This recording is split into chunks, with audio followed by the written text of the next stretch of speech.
बैलगाडी बैल दाखवली तर बघा इथं आमचे सगळे विद्यार्थी आहेत बघा इथं ऐका असे भरपूर विद्यार्थी आहेत आमचे या विद्यार्थ्यांनी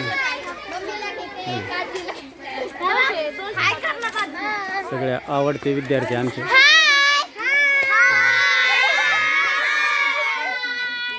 सगळे आमची ट्रिप चालली बघा कोल्हापूर कनेरी मठ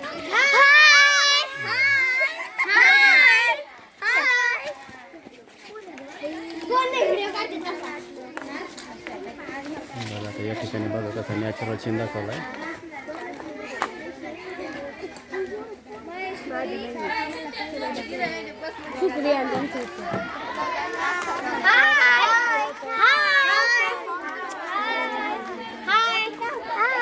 श्री क्षेत्र सिद्धगिरी कनेरी मठ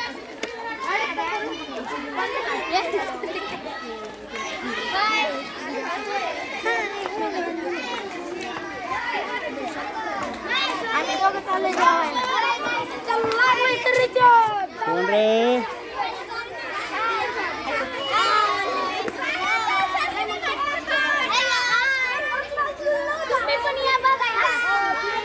मी येऊ बघायला बघा मी आलो आता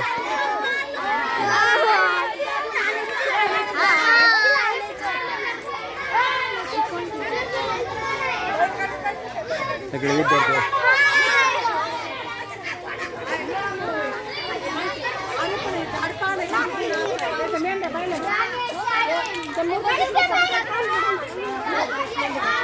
आमचे शिक्षिका आहेत मॅडम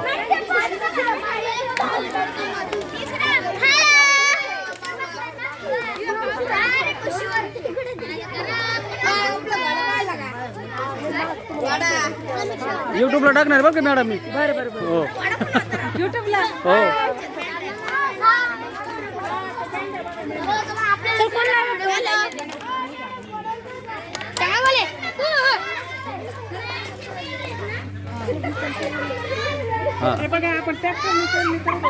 शिंदे मॅडम आमच्या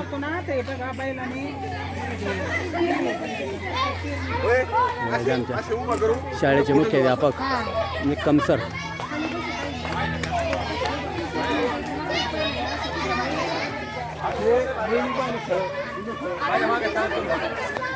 आलेत काळे सर आमचे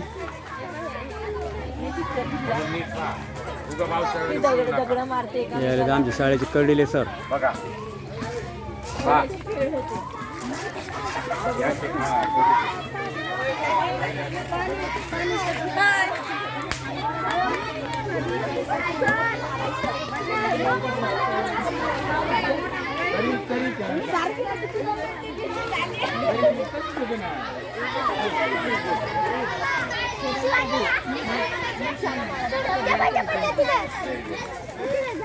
पाठी का नाही तू जरा बरोबर मी निबंध लिहायला लावणार आहे सकाळी आपण जसं बसलो होतो तसं बसायचा फोटो घेऊ आपण फोटो हा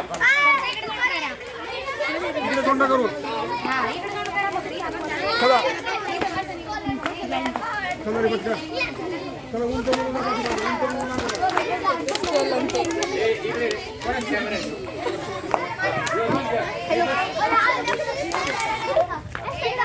व्यवस्थित ना एक मस्त आला पाहिजे चला चला खाली बसायचं चला चला चला का चला बाकी चला इकडे एक फोटो घे बरं चालू सर शूटिंग आहे का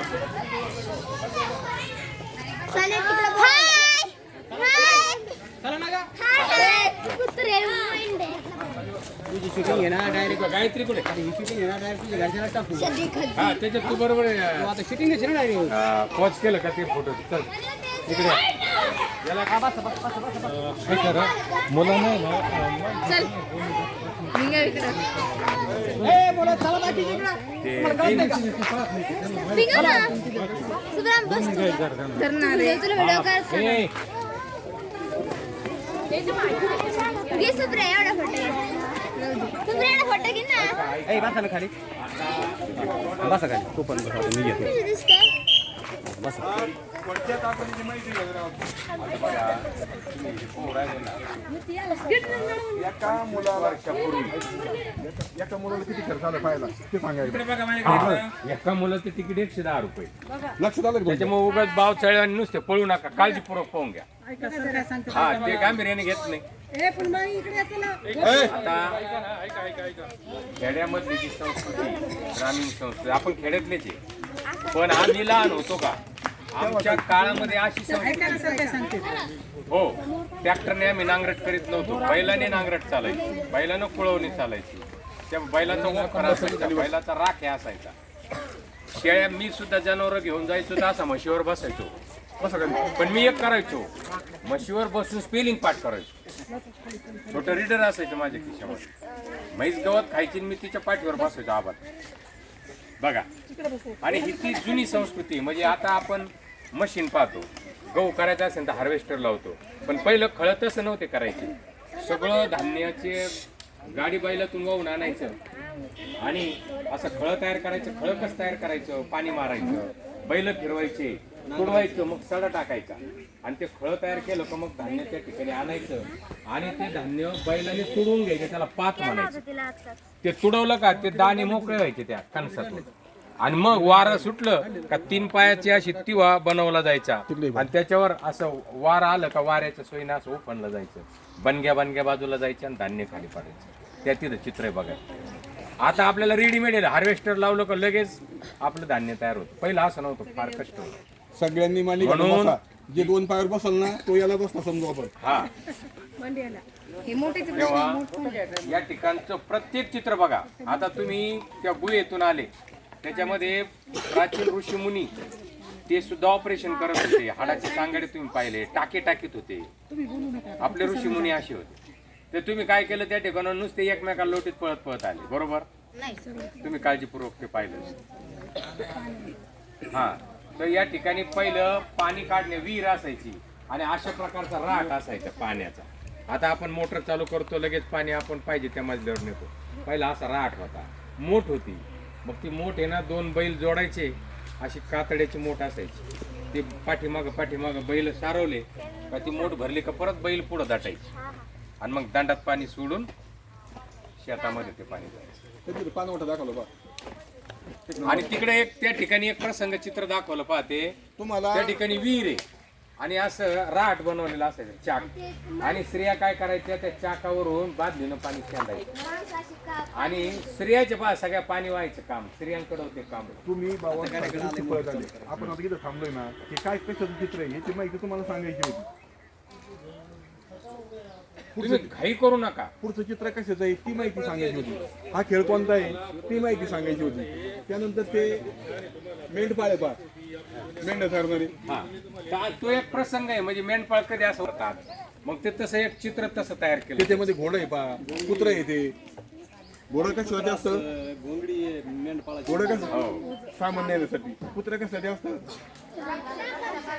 कोणाचं रक्षण करायचं, मेंढ्यांचं. ही सगळी माहिती तुम्हाला सांगायची होती. आणि आता आपल्या शाळेत सारखे बोकळे पळेल. आता तुम्ही जे खेळ खेळताय तर पहिल्या मुलांचे एक खेळ होते पहा, लगोरीचा खेळ म्हणायचे.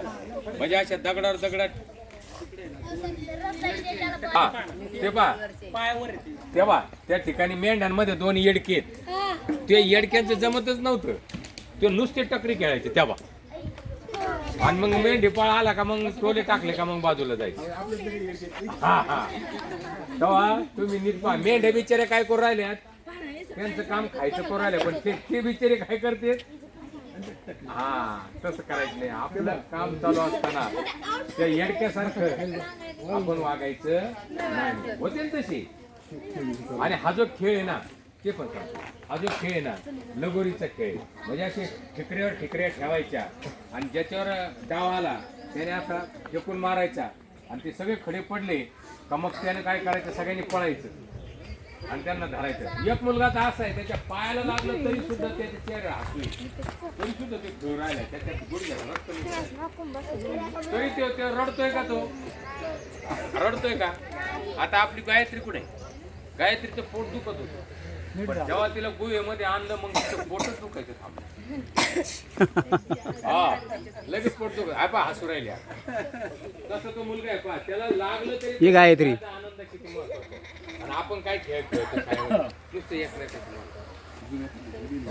आणि ही पहा जुन्या पद्धतीची बैलगाडी पहा बैलाच्या पाठीवर झुला असायची आणि त्या गाडीला वरून असं आवरण असायचं आणि मग गाडीवान असायचा आणि त्याच्यामध्ये ऊन लागू नये पाऊस लागू नये म्हणून स्त्रिया वगैरे त्याच्यामध्ये बसायच्या डोक्यावर पदर वगैरे.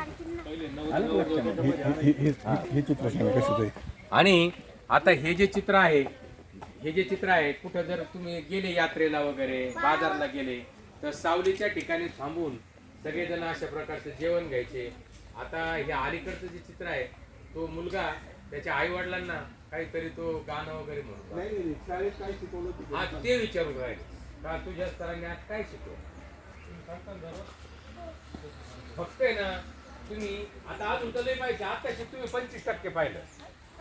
आताशी 25% पाहिलं. आपल्याला आता आपण असं गेलो का त्या याची दुकान आहे का पेप्सी वगैरे विकते आपल्या इकडच्या बाजूला